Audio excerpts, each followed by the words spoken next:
L'église de la Malleray-sur-Seine et sa silhouette fine datent du XVIe siècle, ce qui se remarque avec l'élégante balustrade qui surmonte la tour de 27 mètres de haut et ses fenêtres très découpées. Deux saints patrons se partagent l'église, Saint-Mathurin et Notre-Dame.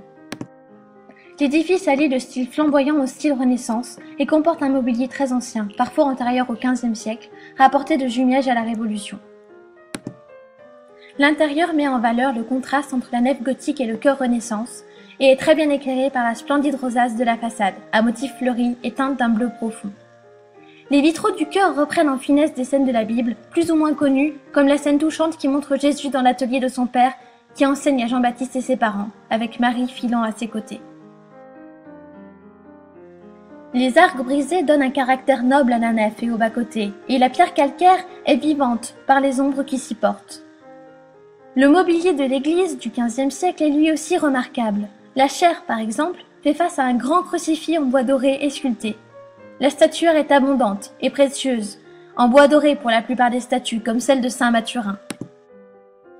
Saint-Mathurin, le patron de la commune, était un guérisseur notoire, et il est connu pour avoir guéri la fille de l'empereur Maximilien à Rome avant d'évangéliser sa région natale de Fontainebleau.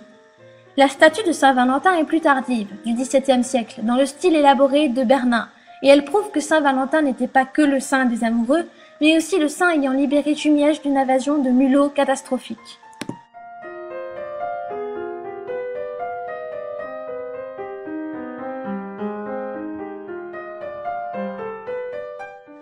L'église renferme bien d'autres trésors, comme des rétables majestueux dans les chapelles latérales, une litre sur fond noir représentant les symboles des seigneurs de la Malleray, et un maître-autel en bois, de couleur blanc et or, dès la fin du XVIIIe siècle.